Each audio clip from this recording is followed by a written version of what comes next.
আমার আল্লাহ বলেন, এরে আমার বান্দা, তুমি যখন চোখের পানি চিরে চিরে কান্না শুরু করে দাও, আমি আল্লাহ রাব্বুল আলামিন আমার কুদরতি হাতে বান্দা তোমার চোখের পানি মুছার বলি, এরে বান্দার কান্দিস না, আর কান্দতে হবে না। এরে বান্দা, আজকের জন্য নয়, কালকের জন্য নয়, এমনকি সারা জিন্দেগির জন্য আমি আল্লাহ তোমাদেরকে মাফ করে দিলাম। মেম্বার আমাকে বলে, চেয়ারম্যান কিসের আমার মরণ, কিসের আমার ভয়, ঠিক কিনা বলেন? কিন্তু যখন আপনাকে মৃত্যু যখন পাকড়াও করবে, যখন মালাকুল মউত আপনাকে ধরবে, কেউ রেহাই করবে? কেউ পারবে বাঁচতে? কেউ বাঁচতে পারবে না। সেজন্য আল্লাহ তাআলা বলেন, ওয়ামা তাদরি নাফসুম বিআইয়ি আরদিন তামুত।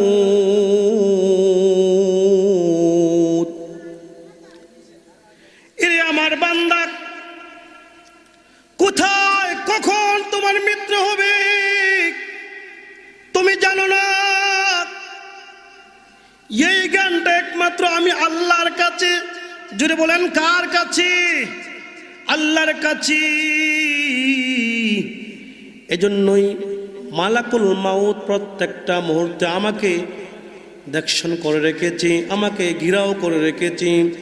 যখন আল্লাহর হুকুম আসবে আমাকে পাকড়াও করে ফেলবে। এজন্য আল্লাহ তাআলা বলেন, এরে আমার বান্দা, তোমাকে কত সুন্দর করে বানাইলাম, সুন্দর দুইটা চক্ষু দান করলাম, সুন্দর দুইটা হাত দিলাম, সুন্দর দুইটা পা দিলাম, সুন্দর একটা কণ্ঠ দান করলাম। এরে আমার বান্দা,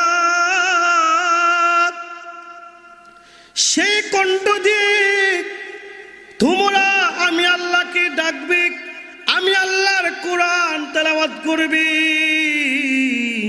আমি আল্লাহর প্রশংসা আদায় করবে। এরে আমার বান্দা, শুধু তা না, তোমাকে আমি আল্লাহ এমন নিয়ামত দিলাম আর কোনো জাতিকে দেই নাই, আর কোনো মানুষকে দেই নাই, আর কোনো পশু পাখিকে দেই নাই। শুধু তোমাদেরকে এত সুন্দর নিয়ামত দিলাম একমাত্র আমি আল্লাহর গোলামি করার জন্য।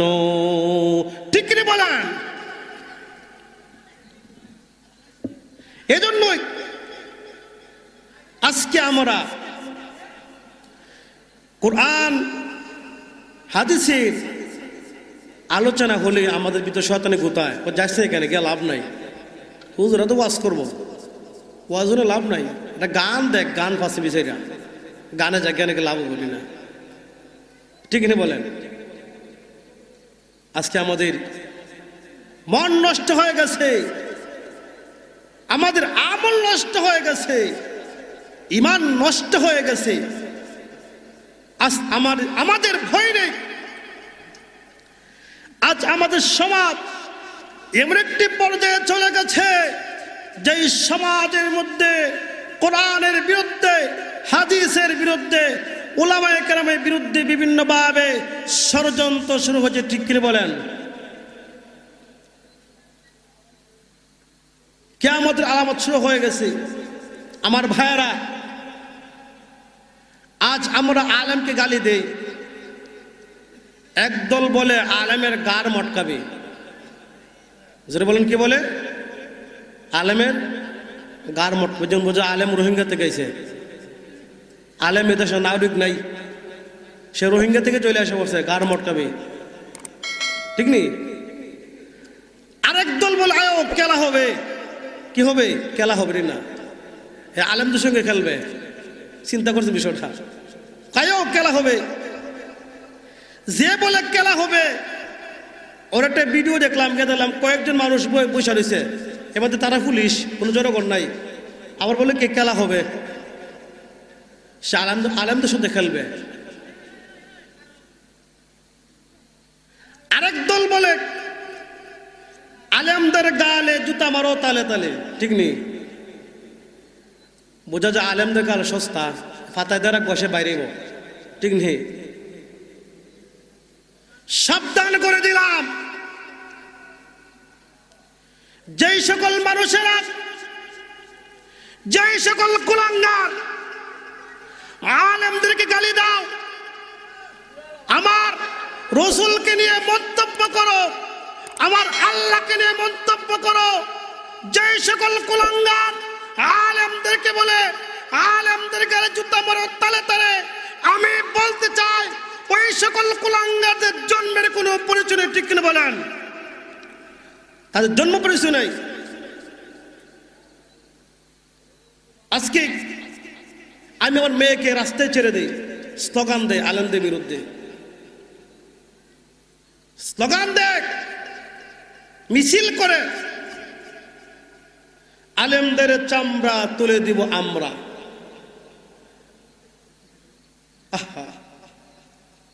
চিন্তা করেন, কোন সচেতন মা, কোন সচেতন বাবা তার মেয়েকে রাস্তায় ছেড়ে দিবে? ছেড়ে দিবে বলেন? ছেড়ে দিবে? আপনারা কি ছাড়বেন? ছাড়বেন আপনারা? কখনো ছাড়বেন না। ঢাকা শহরে গিয়ে দেখেন, মাথায় কালো কাপড় বেঁধে স্লোগান দে, আলেমদের গালে জুতা মারো তালে তালে। নাউজুবিল্লাহ।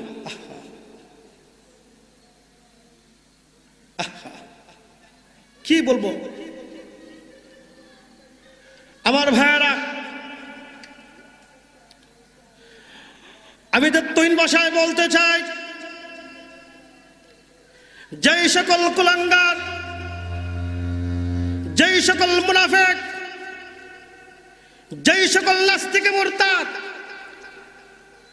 আলেমদেরকে নিয়ে মন্তব্য করো, আমার রাসূলকে নিয়ে ব্যঙ্গচিত্র করো, আমার ভাইরা, এই দেশে আজানের মাধ্যমে সকাল হয়, ঠিক কিনা বলেন? এই দেশে আজানের মাধ্যমে সন্ধ্যা হয়। এই দেশের মাটি শাহজালালের মাটি, এই দেশের মাটি শাহপরানের মাটি, এই দেশের মাটি লক্ষ লক্ষ পীর মাশায়েখদের মাটি, এই দেশের মাটি লক্ষ লক্ষ মাদ্রাসা মসজিদের মাটি, এই দেশের মাটি লক্ষ লক্ষ উলামায়ে কেরামের মাটি।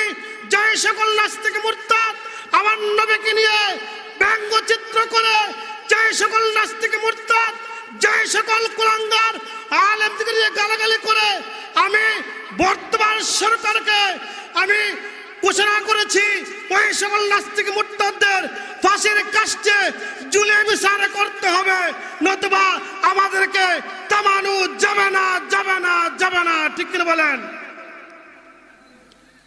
আমার ভাইয়েরা, আর সহ্য হয় না, দুঃখ কোথায় লুকিয়ে রাখবো?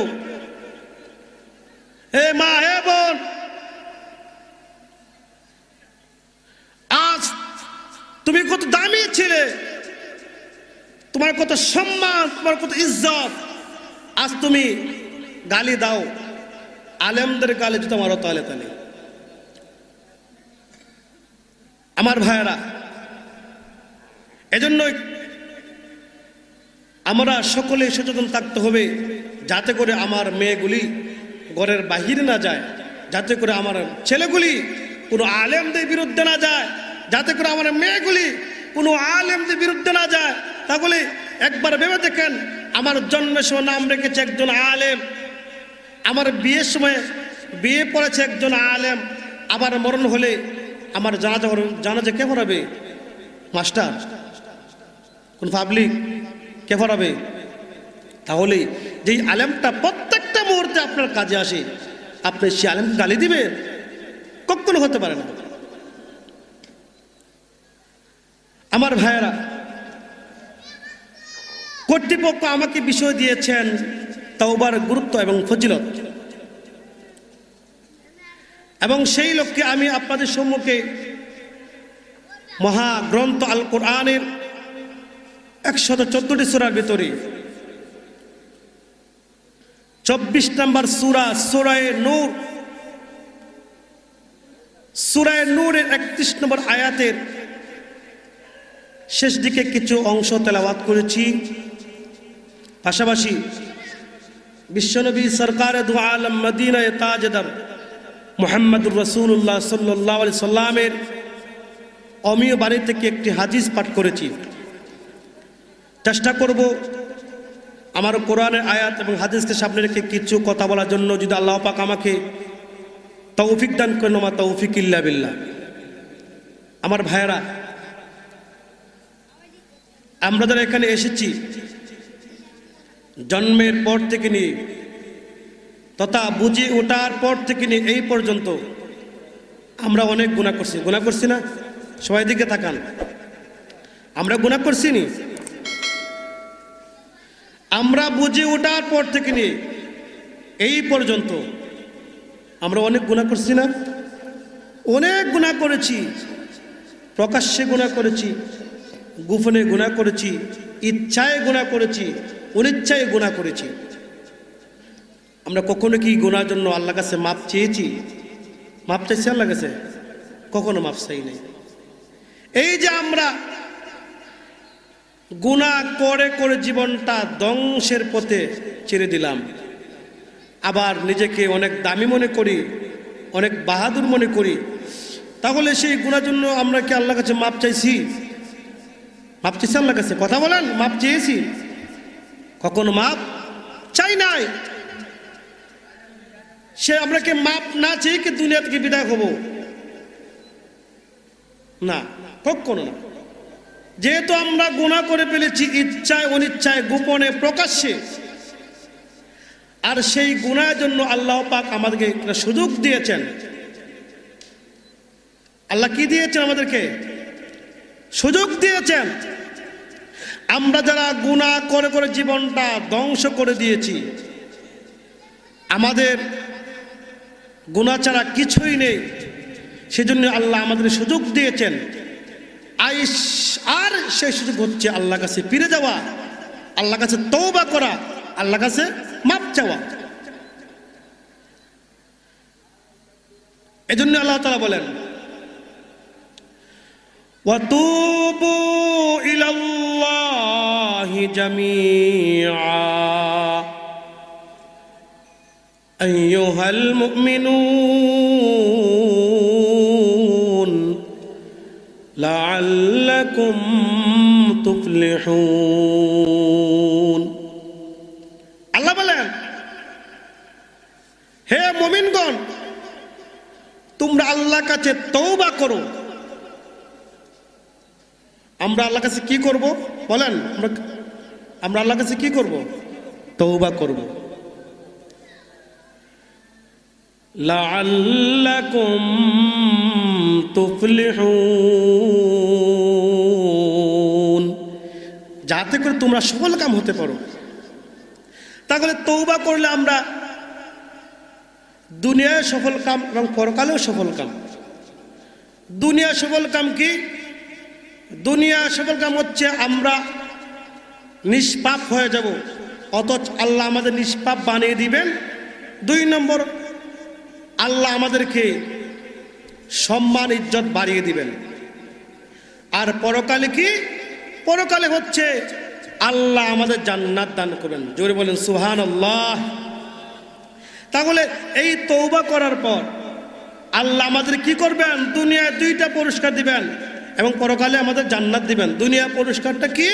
একটা হচ্ছে আল্লাহ আমাদেরকে নিষ্পাপ মাসুম বাচ্চা বানিয়ে দিবেন। 2 নম্বর হলো আল্লাহ আমাদের সম্মান বাড়িয়ে দিবেন। এখন মনে করেন, যদি আপনি সারাদিন গুনাহ করেন, গুনাহ করতে করতে আপনার গুনাহ সেঞ্চুরি হয়ে গেছে, করে সেঞ্চুরি। মানুষে ক্রিকেট খেলা করে সেঞ্চুরি, আমরা গুনাহ করে সেঞ্চুরি করি, ঠিক না? এখন যদি আপনি তওবা করে 5 ওয়াক্ত নামাজ পড়েন, আল্লাহর কোরআন পড়েন, সর্বাবস্থায় সত্য কথা বলেন, আপনার সম্মান বাড়বে না? সম্মান বাড়বে, ইজ্জত বাড়বে। মানুষ বলবে, আরে অমুকের সন্তান আগে গুনাহ করতো, এখন গুনাহ ছেড়ে দিয়েছে, এখন সে নামাজ পড়ে, কোরআন তেলাওয়াত করে, মাদ্রাসায় যায়, মসজিদে যায়, পাঞ্জাবি গায়ে দিয়ে টুপি পরে, এখন সম্মানটা বেড়ে গেছে না? সম্মান বেড়ে গেছে। আর পরকালে কি জান্নাত পাবেন। কি পাবেন? জান্নাত। মরবেন, আল্লাহ জান্নাত দিবেন। এবার আসুন, যে আমরা যে গুনাহ করছি, যে গুনার মাপ দিবেন আল্লাহ, অবশ্যই মাপ দিবেন।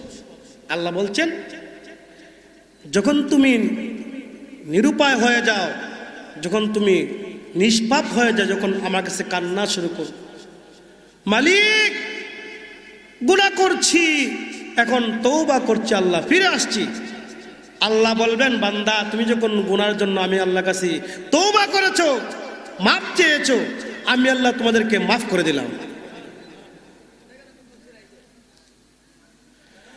আমার ভাইরা, আমার আল্লাহ বলেন, এই আমার বান্দা, তুমি যখন রাত্রির গভীরে তাহাজ্জুদের নামাজ আদায় করি, আমি আল্লাহর কাছে মাপ চাও, আল্লাহ আমার গুনার কোনো শেষ নাই, আল্লাহ আল্লাহ হাতের গুনাহ করেছি, আল্লাহ পায়ের গুনাহ করেছি, আল্লাহ চক্ষু দিয়ে গুনাহ করেছি, আল্লাহ জবান দিয়ে গুনাহ করেছি, আল্লাহ আমাদের গুনার কোনো শেষ নাই, আল্লাহ তওবা করছি, আমাদেরকে মাফ করে দেন। আমার আল্লাহ বলেন, এরে আমার বান্দা, তুমি যখন চোখের পানি চিরে চিরে কান্না শুরু করে দাও, আমি আল্লাহ রাব্বুল আলামিন আমার কুদরতি হাতে বান্দা তোমার চোখের পানি মুছার বলি, হেরে বান্দার কান্দিস না, আর কান্দতে হবে না, হেরে বান্দা আজকের জন্য নয়, কালকের জন্য নয়, এমনকি সারা জিন্দেগীর জন্য আমি আল্লাহ তোমাদেরকে মাফ করে দিলাম। এজন্য ভাইরা আমার, গুনাহ করেছেন, ঘাবড়ানোর কিছু নাই, আল্লাহর কাছে ফিরে আসেন, আল্লাহ মাফ দিবেন। যদি আমরা আল্লাহর কাছে ফিরে না আসি, আল্লাহ মাফ দিবেন না। আমরা আল্লাহর কাছে ফিরে আসতে হবে, অনুতপ্ত হতে হবে, লজ্জিত হতে হবে। যদি আমরা আল্লাহর কাছে লজ্জিত হয়ে যাই, আল্লাহ অনেক খুশি হবেন। আল্লাহ বলবেন, ও ফেরেশতারা তাকায়া দেখো, আমার বান্দা গুনাহ করেছি, গুনার জন্য আমি আল্লাহর কাছে তওবা করেছি, মাপ চেয়েছি। ও ফেরেশতারা সাক্ষী থাকো, আমি আল্লাহ আমার বান্দাকে এমন নিষ্পাপ বানিয়ে দিলাম, যেমন করে একটা সন্তান জন্মের পরে গুনাহ থাকে না, ঠিক তেমনি ভাবে একটা মানুষ তওবা করার পরে তার কোনো গুনাহ থাকে না। যদি আমরা তওবা করি, আমরা নিষ্পাপ হয়ে যাব, মাসুম হয়ে যাব। যেই মাসুমের গুনাহ নেই, ঠিক তেমনি ভাবে আমাদের কোন গুনাহই থাকবে না। আমার ভাইরা,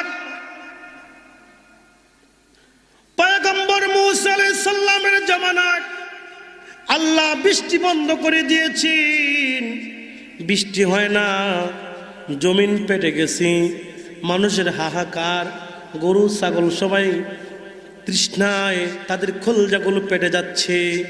এই অবস্থায় পয়গম্বর মূসা আলাইহিস সালামের কাছে সকল লোকেরা বলল, ও পয়গম্বর মূসা, আপনি আল্লাহর কাছে দোয়া করেন, আল্লাহ যেন বৃষ্টি দেন, না হয়তো আমাদের কোনো উপায় নাই, আমরা খুব কষ্টে আছি। পয়গম্বর মূসা আলাইহিস সালাম মাঠে ময়দানে চলে গেলেন, সকলকে নিয়ে আল্লাহর কাছে দোয়া করলেন, ওগো মালিক, বৃষ্টি দান করেন। আল্লাহ, মানুষ বৃষ্টির জন্য অনেক কষ্ট করেছে, আপনি এই মুহূর্তে বৃষ্টি দেন। পয়গম্বর মূসা যখন দোয়া করলেন, বৃষ্টি হলো না, বরং আকাশ আরো অনেক পরিষ্কার হয়ে গেল। আকাশ ছিল মেঘাচ্ছন্ন, দোয়া করার পরে বৃষ্টি হলো না, বরং আকাশটা কি হয়ে গেল, আরো পরিষ্কার হয়ে গেল। এবার লোকেরা বলল, ও পয়গম্বর মূসা, কি দোয়া করলেন? বৃষ্টি হলো না, আকাশ পরিষ্কার হয়ে গেছে, কারণটা কি বুঝেন না? যদি আমাদের দেশের মধ্যে আপনি হুজুরকে দাওয়াত দিচ্ছেন, মেসাবে ওমা সাহেব দোয়া করেন আমার বাচ্চা যেন সুস্থ হয়, এখন যদি সে তো আরও অসুস্থ হয়, বলবেন না ও হুজুর মেসাব আপনি কি দোয়া করছেন, আমার বাচ্চা আরও অসুস্থ বাইরে গেছে, বলবেন না? মনে কষ্ট থাকবেনি। এবার সমস্ত লোকেরা বলল পয়গম্বর আপনি দোয়া করলেন বৃষ্টি হলো না, বৃষ্টির ভাব ছিল আসমানের মধ্যে, এখন বৃষ্টি হলো না, আকাশ পরিষ্কার হয়ে গেছে, কারণটা কি? আল্লাহ বললেন ওরে পয়গম্বর মূসা, এই মজলিসের মধ্যে এমন একটা ব্যক্তি আছে, সে 40 বছর আমার সঙ্গে নাফরমানি করে জিনার কাজ করেছে, জিনার কাজ নাফরমানি করে আবার বৃষ্টির জন্য আসছে, দোয়া করার জন্য আসছে, ওই ব্যক্তিকে সেই মজলিস থেকে বের করে দাও, সেখান থেকে বের করে দাও, বের করলে বৃষ্টি দিব, আর যদি বের না করো আমি আল্লাহ বৃষ্টি বন্ধ করে রাখবো। এবার পয়গম্বর মূসা বললেন ওগো মালিক আমি কমজোর, এতগুলা মানুষ আমি কেমনে পৌঁছিয়ে দিব? আমার আল্লাহ বলেন ও পয়গম্বর মূসা তুমি বলো, আমি প্রত্যেকের কানে সংবাদটুকু পৌঁছে দিব। পয়গম্বর মূসা আলাইহিস সালাম যখন দোয়া করলেন, এলান করলেন, রে ভাই এই মজলিসের মধ্যে এমন একজন ব্যক্তি আছে 40 বছর গুনার কাজ করেছে, 40 বছর গুনার কাজ করার পরে আল্লাহ কাছে তওবা না করে বৃষ্টির জন্য আসছে, এই মুহূর্তে আল্লাহ বলছেন ওই ব্যক্তি যেন সেখান থেকে বের হয়ে যায়, বের করে আল্লাহ বৃষ্টি দিবেন, যদি বের না হয় আল্লাহ বৃষ্টি বন্ধ করে রাখবেন। আমার ভাইরা, যেই ব্যক্তি 40 বছর জিনার কাজ করেছিল সেই কান্না শুরু করে দিয়েছে, মালিক ওগো আল্লাহ আমি যদি এই মুহূর্তে সেখান থেকে বের হয়ে যায় লোকরা আমাকে দেখে ফেলবে, আমাকে চিনে ফেলবে, ওগো আল্লাহ আমাকে মাফ করে দেন, আমি তওবা করেছি, জীবনে আর কোনো গুনার কাজ করব না। ওগো মালিক আমি কেমনে সেখান থেকে বের হয়ে যায়? আমার ভাইয়েরা, ওই লোকটা যখন কান্না শুরু করে দিয়েছে, আল্লাহ রাব্বুল আলামিন ওই ব্যক্তির কান্না বন্ধ করে আল্লাহ সঙ্গে সঙ্গে বৃষ্টি নাজিল করে দিয়েছেন। আমার ভাইয়েরা, এবার পয়গম্বর মূসা আল্লাহকে বললেন ওগো মালিক লোক বের হলো না, আপনি বৃষ্টি দিলেন, তার কারণটা কি? আমার আল্লাহ জানায় দিলেন ও পয়গম্বর মূসা আমি যার জন্য বৃষ্টি বন্ধ করেছিলাম আমি তার জন্য বৃষ্টি দান করেছি। পয়গম্বর মূসা বললেন ওগো আল্লাহ আমাকে লোকটাকে পরিচয় করেন, আমি দেখব। আমার আল্লাহ বলেন ও পয়গম্বর মূসা আমার যেই বান্দা 1040 বছর আমার নাফরমানি করেছি, আমি আল্লাহ কখনো তাকে বেইজ্জতি করি নাই, তাকে অপমান করি নাই, এখন সে আমি আল্লাহর কাছে তওবা করেছে, আমি আল্লাহর কাছে ফিরে আসছে, এখন আমি তাকে কেমনে বেইজ্জতি করি? ও পয়গম্বর 40 বছর নাফরমানি করেছে, বেইজ্জতি করে না, অপমান করে নাই, এখন সে তওবা করছে, আমার কাছে ফিরে আসছে, এখন তাকে কেমনাকে বেইজ্জতি করি, কেমন অপমান করি? আজকে আমরা মনে করি আরে আমরা গুনাহ করছি কিন্তু মাফ নাই, এটা ভুল ধারণা। যত গুনাহ করেন, যত অপরাধ করেন, এখনো সময় আছে আপনার পরিবর্তন হয়ে যান, আল্লাহর কাছে ফিরে আসেন, আল্লাহ অবশ্যই মাফ দিবেন। আল্লাহ মাফ দিবেন না, কিন্তু আমাদের মন ভালো না। কেন ভালো না? কই গুনাহ করছি, আল্লাহ মাফ দিবি কিনা? আল্লাহ দেখে আসমান, আমি দেখে জমিনে, কেন মাফ দিব আল্লাহ? আল্লাহ কি দেখা আমারে? ঠিক না বলেন? আমার বাবা গুনাহ করেছেন, বইয়ের কিছু নাই। আমার আল্লাহ বলেন, এরে বান্দা, যত গুনাহ করেছো, যত অপরাধ করেছো, এখনো সময় আছে, পরিবর্তন হয়ে যাও। অনেক নামাজ ছেড়ে দিয়েছো, নামাজ পড়ো নাই, আমি আল্লাহর কাছে তওবা করো। জিকির করো নাই, আমি আল্লাহর কাছে তওবা করো। এরে আমার বান্দা, বইয়ের কিছু নাই, মন প্রাণে আমি আল্লাহর কাছে তওবা করো। খাটি দিলে আমি আল্লাহর কাছে তওবা করো। এরে আমার বান্দা, তুমি যখন আমি আল্লাহর কাছে এত সুন্দর করে মাপ চাও, আমি আল্লাহর কাছে তওবা করো, আমি আল্লাহ রাব্বুল আলামিন তোমাকে মাপ না করলে আমি আল্লাহর শরম লেগে যায়। এরে আমার বান্দা,